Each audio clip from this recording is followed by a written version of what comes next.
नमस्कार, किस्से कहानियां में आपका स्वागत है। आइए सुनते हैं मुंशी प्रेमचंद द्वारा लिखे उपन्यास रंगभूमि का अध्याय 2। सूरदास लाठी टेकता हुआ धीरे धीरे घर चला। रास्ते में चलते चलते सोचने लगा, ये है बड़े आदमियों की स्वार्थपरता। पहले कैसे हेकड़ी दिखाते थे, मुझे कुत्तों से भी नीचा समझा, लेकिन जो ही मालूम हुआ कि जमीन मेरी है, कैसी लल्लो चप्पो करने लगे। इन्हें मैं अपनी जमीन दिए देता हूं। 5 रुपए दिखाते थे, मानो मैंने रुपए देखे ही नहीं। 5 तो क्या, 500 भी दे तो भी जमीन ना दूंगा। मोहल्ले वालों को कौन मुंह दिखाऊंगा। इनके कारखाने के लिए बेचारी गऊएं मारी मारी फिरें। ईसाइयों को तनिक भी दया धर्म का विचार नहीं होता, बस सबको ईसाई ही बनाते फिरते हैं। कुछ नहीं देना था तो पहले ही दुत्कार देते, मील भर दौड़ाकर कह दिया चल हट। इन सबों में मालूम होता है उसी लड़की का स्वभाव अच्छा है, उसी में दया धर्म है। बुढ़िया तो पूरी करकसा है, सीधे मुंह बात ही नहीं करती। इतना घमंड, जैसे यही विक्टोरिया है। राम राम, थक गया, अभी तक दम फूल रहा है। ऐसा आज तक कभी ना हुआ था कि इतना दौड़कर किसी ने कोरा जवाब दे दिया हो। भगवान की यही इच्छा होगी। मन, इतने दुखी ना हो। मांगना तुम्हारा काम है, देना दूसरों का काम है। अपना धन है, कोई नहीं देता तो तुम्हें बुरा क्यों लगता है। लोगों से कह दूं कि साहब जमीन मांगते थे, नहीं सब घबरा जाएंगे। मैंने जवाब तो दे दिया, अब दूसरों से कहने का प्रयोजन ही क्या है। यह सोचता हुआ वह अपने द्वार पर आया। बहुत ही सामान्य झोपड़ी थी। द्वार पर एक नीम का वृक्ष था। किवाड़ों की जगह बांस की टहनियों की एक पट्टी लगी हुई थी। पट्टी हटाई, कमर से पैसों की छोटी सी पोटली निकाली, जो आज दिन भर की कमाई थी। तब झोपड़ी की छान टटोल कर एक थैली निकाली, जो उसके जीवन का सर्वस्व थी। उसमें पैसों की पोटली बहुत धीरे से रखी कि किसी के कानों में भनक भी न पड़े। फिर थैली को छान में छिपाकर वह पड़ोस के एक घर से आग मांग लाया। पेड़ों के नीचे कुछ सूखी टहनियां जमा कर रखी थीं, उनसे चूल्हा जलाया। झोपड़ी में हल्का सा अस्थिर प्रकाश हुआ। कैसी विडंबना थी, कितना नैराश्यपूर्ण दारिद्र्य था। न खाट, न बिस्तर, न बर्तन, न भांडे। एक कोने में एक मिट्टी का घड़ा था, जिसकी आयु का कुछ अनुमान उस पर जमी हुई काई से हो सकता था। चूल्हे के पास हांडी थी, एक पुराना चलनी की भांति छिद्रों से भरा हुआ तवा, एक छोटी सी कठौती और एक लोटा। बस यही उस घर की सारी संपत्ति थी। मानव लालसाओं का कितना संक्षिप्त स्वरूप। सूरदास ने आज जितना नाज पाया था, वह ज्यों का त्यों हांडी में डाल दिया। कुछ जौ थे, कुछ गेहूं, कुछ मटर, कुछ चने, थोड़ी सी ज्वार और मुट्ठी भर चावल। ऊपर से थोड़ा सा नमक डाल दिया। किसकी रसना ने ऐसी खिचड़ी का मजा चखा है। उसमें संतोष की मिठास थी, जिससे मीठी संसार में कोई वस्तु नहीं। हांडी को चूल्हे पर चढ़ाकर वह घर से निकला, द्वार पर पट्टी लगाई और सड़क पर जाकर एक बनिए की दुकान से थोड़ा सा आटा और 1 पैसे का गुड़ लाया।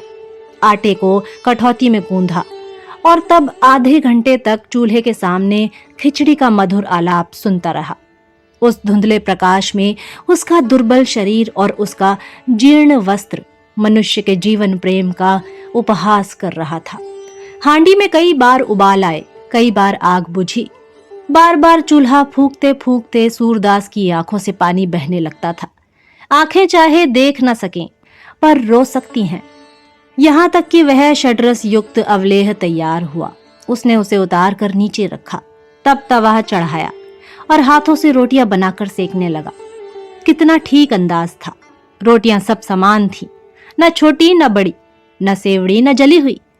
तवे से उतार उतार कर रोटियों को चूल्हे में खिलाता था और जमीन पर रखता जाता था। जब रोटियां बन गईं तो उसने द्वार पर खड़े होकर जोर से पुकारा, मिट्ठू आओ बेटा, खाना तैयार है। किंतु जब मिट्ठू ना आया तो उसने फिर द्वार पर पट्टी लगाई और नायक राम के बरामदे में जाकर मिट्ठू मिट्ठू पुकारने लगा। मिट्ठू वहीं पड़ा सो रहा था। आवाज सुनकर चौंका। 12-13 वर्ष का सुंदर हंसमुख बालक था। भरा हुआ शरीर, सुडौल हाथ पांव। यह सूरदास के भाई का लड़का था। माँ बाप दोनों प्लेग में मर चुके थे। 3 साल से उसके पालन पोषण का भार सूरदास ही पर था। वह इस बालक को प्राणों से भी प्यारा समझता था।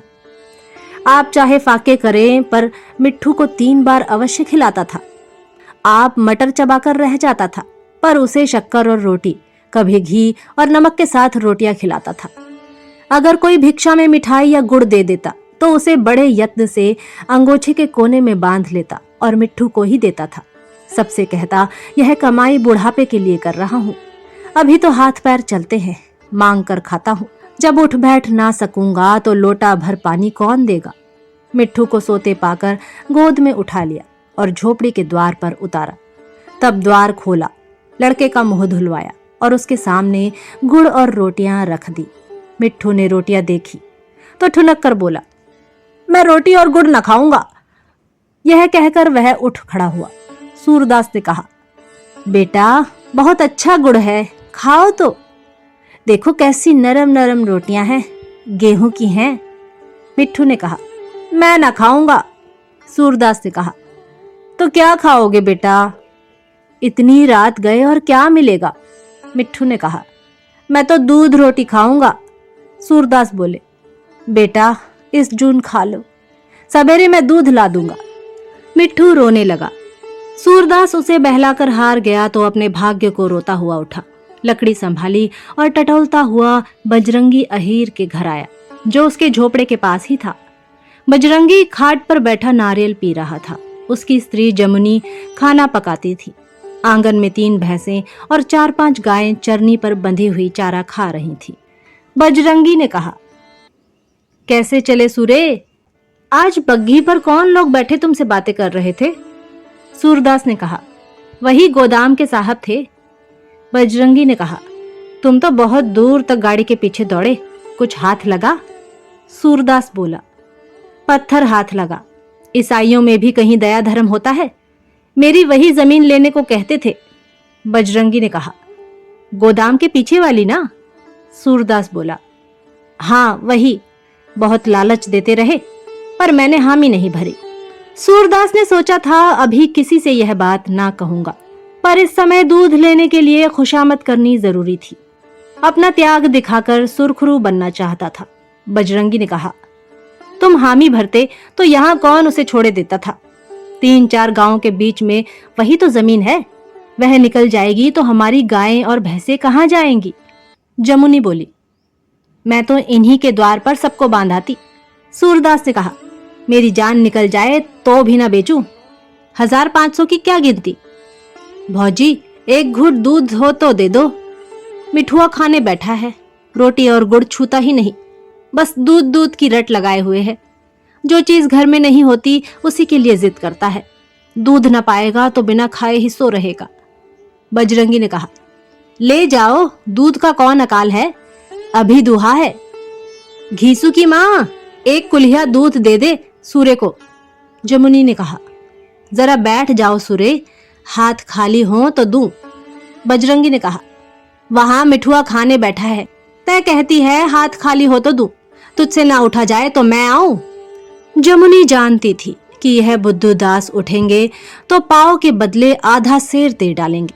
चटपट रसोई से निकल आई, एक कुल्हिया में आधा पानी लिया, ऊपर से दूध डालकर सूरदास के पास आई और विषाक्त हितैषिता से बोली, यह लो, लौंडे की जीभ तुमने ऐसी बिगाड़ दी है कि बिना दूध के कौर नहीं उठाता।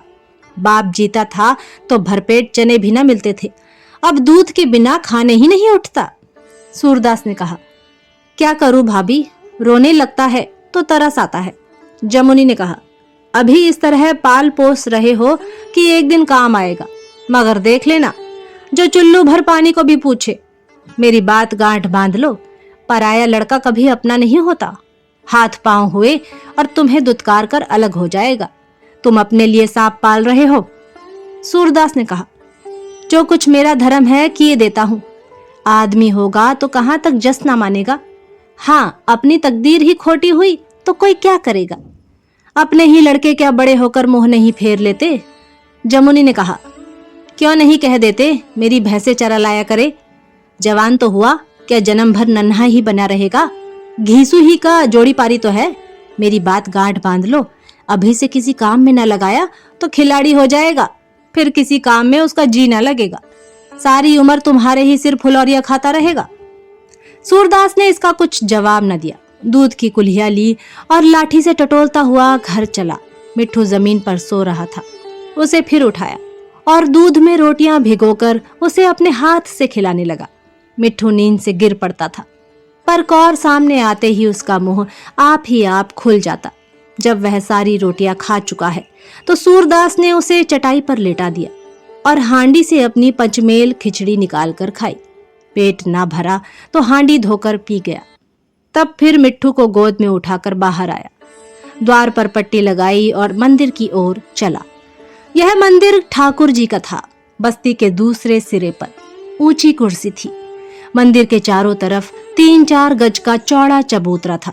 यही मोहल्ले की चौपाल थी। सारे दिन 10-5 आदमी यहाँ लेटे या बैठे रहते थे। एक पक्का कुआं भी था जिस पर जगधर नाम का एक खोमचे वाला बैठा करता था। तेल की मिठाइयाँ, मूंगफली, रामदाने के लड्डू आदि रखता था। राहगीर आते उससे मिठाइयाँ लेते, पानी निकाल कर पीते और अपनी राह चले जाते। मंदिर के पुजारी का नाम दयागिरी था, जो इसी मंदिर के समीप एक कुटिया में रहते थे। सगुण ईश्वर के उपासक थे।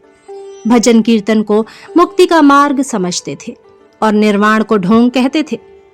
शहर के पुराने रईस कुंवर भरत सिंह के यहाँ मासिक वृत्ति बंधी हुई थी। इसी से ठाकुर जी का भोग लगता था। बस्ती से भी कुछ न कुछ मिल ही जाता था। निष्प्रह आदमी था, लोभ छू भी नहीं गया था। संतोष और धीरज का पुतला था। सारे दिन भगवत भजन में मग्न रहता था। मंदिर में एक छोटी सी संगत थी। 8-9 बजे रात को दिन भर के काम धंधों से निवृत्ता होकर कुछ भक्त जन जमा हो जाते थे और घंटे 2 घंटे भजन गाकर चले जाते थे। ठाकुर दीन ढोलक बजाने में निपुण था। बजरंगी करताल बजाता था। जगधर को तंबूरे में कमाल था। नायक राम और दयागिरी सारंगी बजाते थे। मंजीरे वालों की संख्या घटती बढ़ती रहती थी। जो और कुछ न कर सकता वह मंजीरा ही बजाता था। सूरदास इस संगत का प्राण था। वह ढोल, मंजीरे, करताल, सारंगी, तंबूरा सभी में समान रूप से अभ्यस्त था और गाने में तो आसपास के कई मोहल्लों में उसका जवाब न था। ठुमरी गजल से उसे रुचि न थी। कबीर, मीरा, दादू कमाल, पलटू आदि संतों के भजन गाता था। उस समय उसका नेत्रहीन मुख अति आनंद से प्रफुल्लित हो जाता था। गाते गाते मस्त हो जाता। तन बदन की सुधि न रहती। सारी चिंताएं, सारे क्लेश भक्ति सागर में विलीन हो जाते थे। सूरदास मिट्ठू को लिए पहुंचा तो संगत बैठ चुकी थी। सभासद आ गए थे। केवल सभापति की कमी थी। उसे देखते ही नायक राम ने कहा, तुमने बड़ी देर कर दी। आधा घंटे से तुम्हारी राह देख रहे हैं। ये लौंडा बेतरह तुम्हारे गले पड़ा है। क्यों नहीं इसे हमारे ही घर से कुछ मांग कर खिला दिया करते। दयागिरी ने कहा, यहाँ चला आया करे तो ठाकुर जी के प्रसाद ही से पेट भर जाए। सूरदास ने कहा, तुम ही लोगों का दिया खाता है या और किसी का? मैं तो बनाने भर को हूं। जगधर ने कहा, लड़कों को इतना सिर चढ़ाना अच्छा नहीं। गोद में लाते फिरते हो जैसे नन्हा सा बालक हो। मेरा विद्याधर इससे 2 साल छोटा है। मैं उसे कभी गोद में लेकर नहीं फिरता। सूरदास ने कहा, बिना माँ बाप के लड़के हठी हो जाते हैं। हाँ, क्या होगा। दयागिरी ने कहा, पहले रामायण की एक चौपाई हो जाए। लोगों ने अपने अपने साज संभाले, सुर मिला और आधा घंटे तक रामायण हुई। नायक राम ने कहा, वाह सूरदास वाह, अब तुम्हारे ही दम का जलूसा है। बजरंगी, मेरी तो कोई दोनों आंखें ले ले और यह हुनर मुझे दे दे तो मैं खुशी से बदल लूं। जगधर ने कहा, अभी भैरव नहीं आया, उसके बिना रंग नहीं जमता। बजरंगी ने कहा, ताड़ी बेचता होगा। पैसे का लोभ बुरा होता है। घर में एक मेहरिया है और एक बुढ़िया माँ। मुआ रात दिन हाय हाय पड़ी रहती है। काम करने को तो दिन है ही, भला रात को तो भगवान का भजन हो जाए। जगधर बोला, सूर्य का दम उखड़ जाता है, उसका दम नहीं उखड़ता। बजरंगी ने कहा, तुम अपना खोमचा बेचो, तुम्हें क्या मालूम दम किसे कहते हैं। सूरदास जितना दम बांधते हैं उतना दूसरा बांधे तो कलेजा फट जाए। हंसी खेल नहीं है। जगधर ने कहा, अच्छा भैया, सूरदास के बराबर दुनिया में कोई दम नहीं बांध सकता। अब खुश? सूरदास बोले, भैया इसमें झगड़ा काहे का? मैं कब कहता हूं कि मुझे गाना आता है? तुम लोगों का हुक्म पाकर जैसा भला बुरा बनता है सुना देता हूं। इतने में भैरव भी आकर बैठ गया। बजरंगी ने व्यंग करके कहा, क्या आप कोई ताड़ी पीने वाला नहीं था? इतनी जल्दी क्यों दुकान बढ़ा दी? ठाकुरदीन ने कहा, मालूम नहीं हाथ पैर भी धोए हैं या वहां से सीधे ठाकुर जी के मंदिर में चले आए। अब सफाई तो कहीं रह ही नहीं गई। भैरव ने कहा, क्या मेरी देह में ताड़ी पुती हुई है?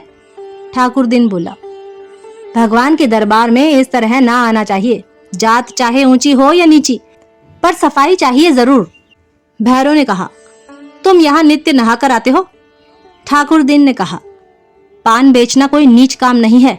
भैरव ने कहा, जैसे पान वैसे ताड़ी, पान बेचना कोई ऊंचा काम नहीं है। ठाकुरदीन ने कहा, पान भगवान के भोग के साथ रखा जाता है। बड़े बड़े जनेऊधारी मेरे हाथ का पान खाते हैं, तुम्हारे हाथ का तो कोई पानी नहीं पीता।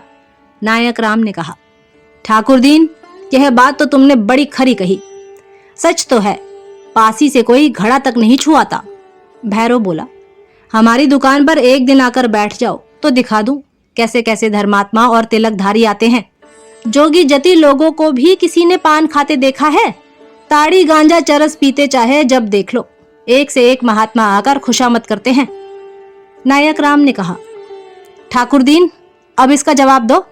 भैरव पढ़ा लिखा होता तो वकीलों के कान काटता।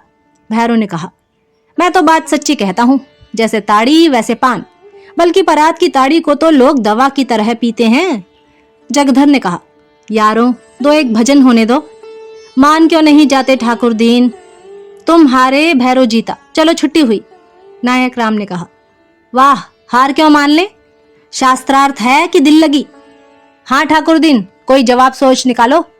ठाकुरदीन ने कहा, मेरी दुकान पर खड़े हो जाओ, जी खुश हो जाता है। केवड़े और गुलाब की सुगंध उड़ती है।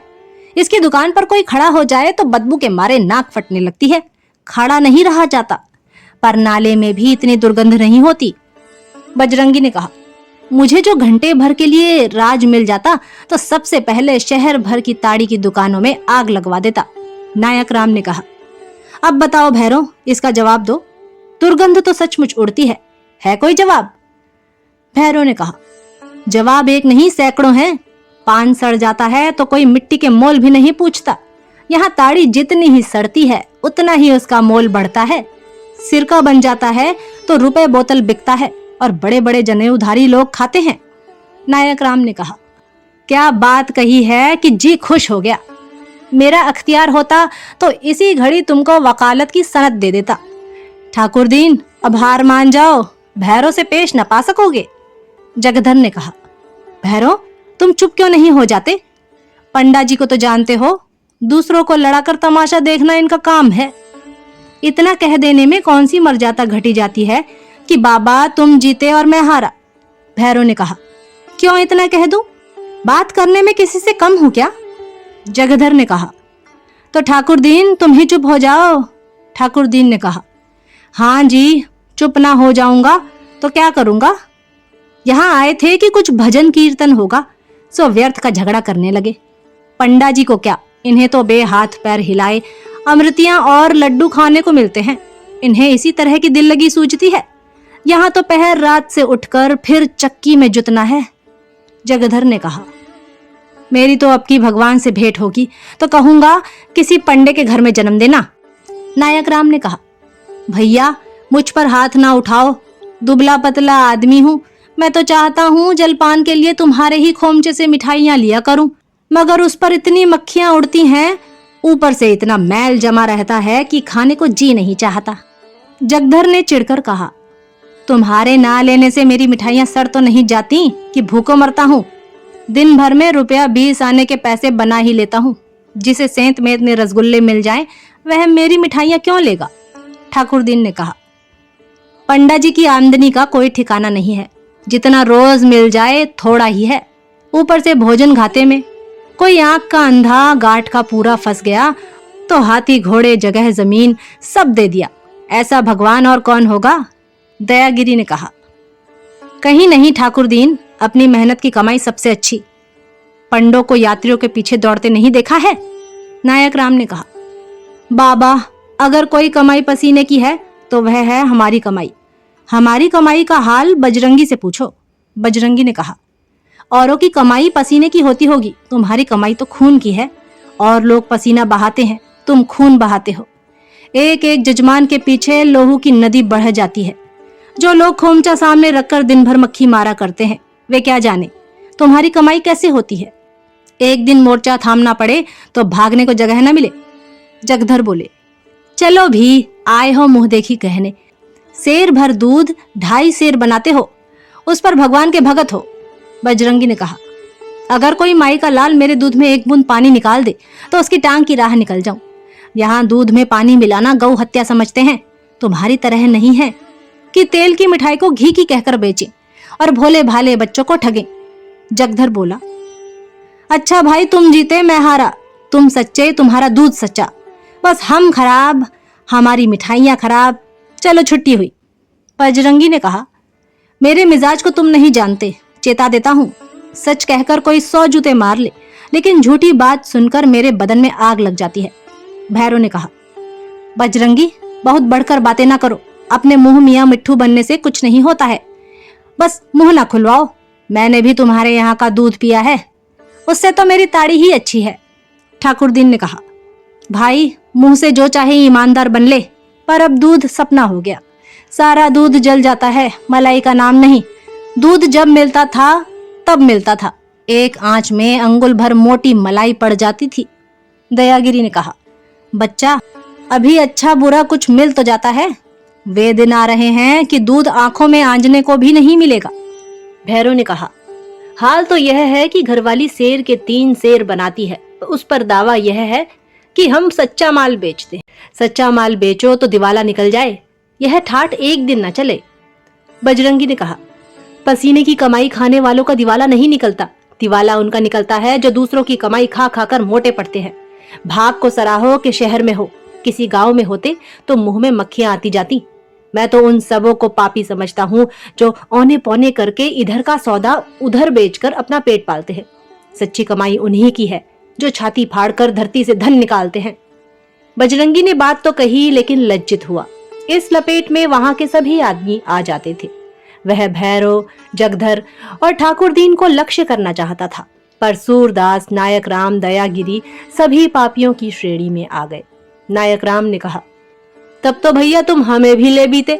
एक पापी तो मैं ही हूँ कि सारे दिन मटर गश्ती करता हूँ और वह भोजन करता हूँ कि बड़ों बड़ों को मयस्सर न हो।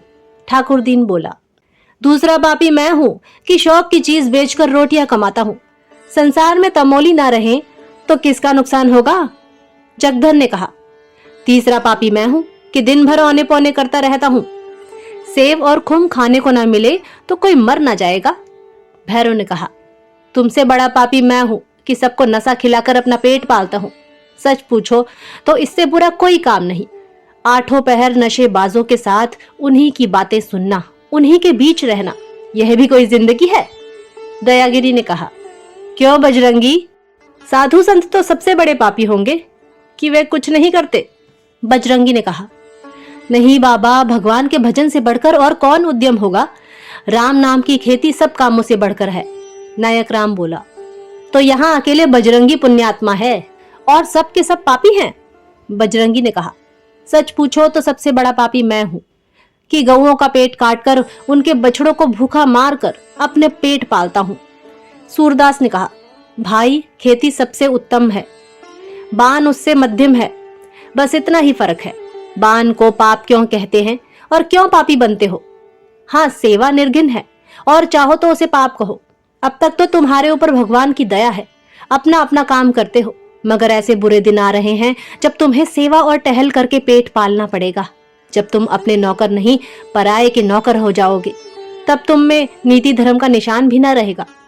सूरदास ने ये बातें बड़े गंभीर भाव से कही, जैसे कोई ऋषि भविष्यवाणी कर रहा हो। सब सन्नाटे में आ गए। ठाकुरदीन ने चिंतित होकर पूछा, क्यों सूरे, कोई विपत आने वाली है क्या? मुझे तो तुम्हारी बातें सुनकर डर लग रहा है, कोई नई मुसीबत तो नहीं आ रही है? सूरदास ने कहा, हाँ, लक्षण तो दिखाई देते हैं, चमड़े के गोदाम वाला साहब यहाँ एक तंबाकू का कारखाना खोलने जा रहा है। मेरी जमीन मांग रहा था।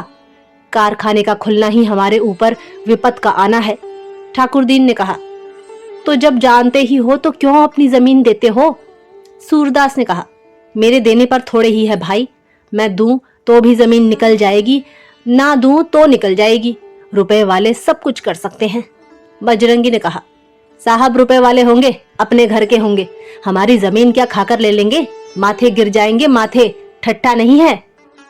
अभी ये बातें हो रही थी कि सैयद ताहिर अली आकर खड़े हो गए और नायक राम से बोले, पंडा जी मुझे आपसे कुछ कहना है, जरा इधर चले आइए।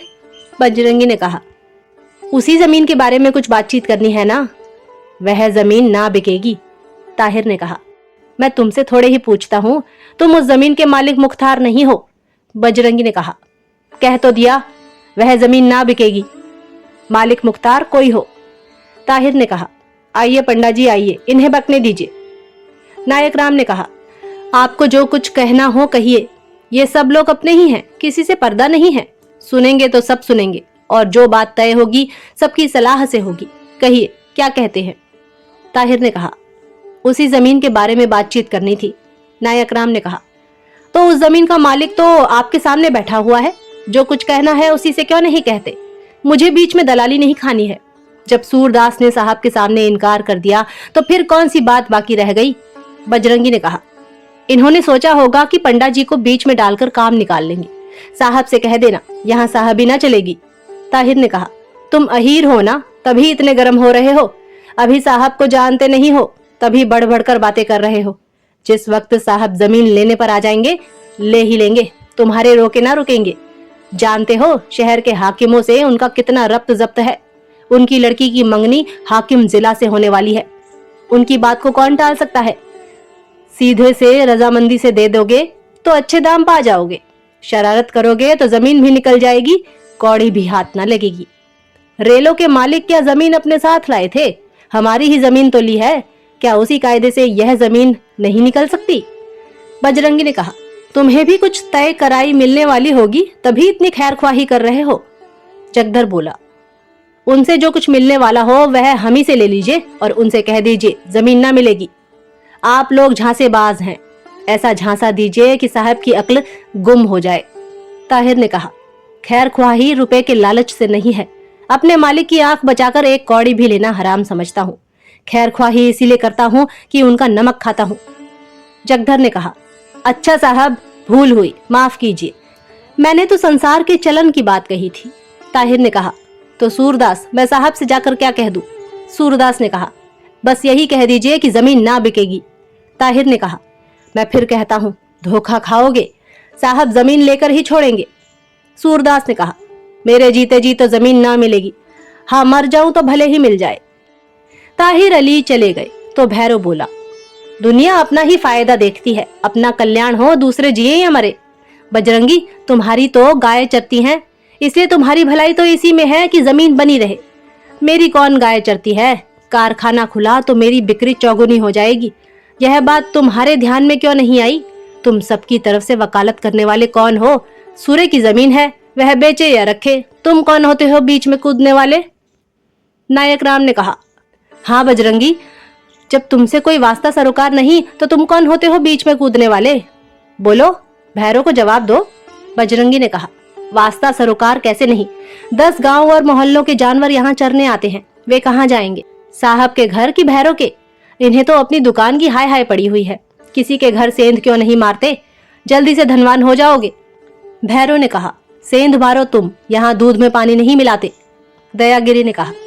भैरव, तुम सचमुच बड़े झगड़ालू हो। जब तुम्हें प्रिय वचन बोलना नहीं आता तो चुप क्यों नहीं रहते? बहुत बातें करना बुद्धिमानी का लक्षण नहीं, मूर्खता का लक्षण है। भैरव ने कहा।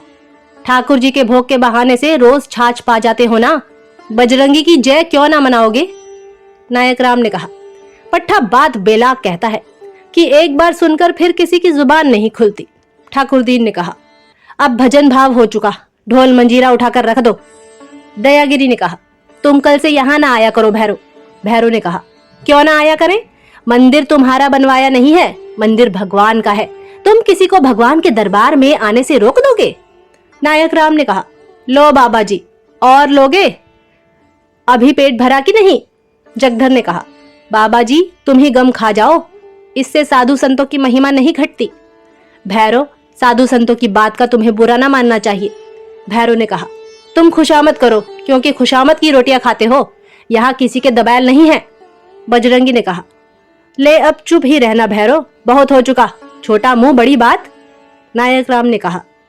तो भैरव को धमकाते क्या हो? क्या कोई भगोड़ा समझ लिया है? तुमने जब दंगल मारे थे तब मारे थे, अब तुम वही नहीं हो। आजकल भैरव की दुहाई है।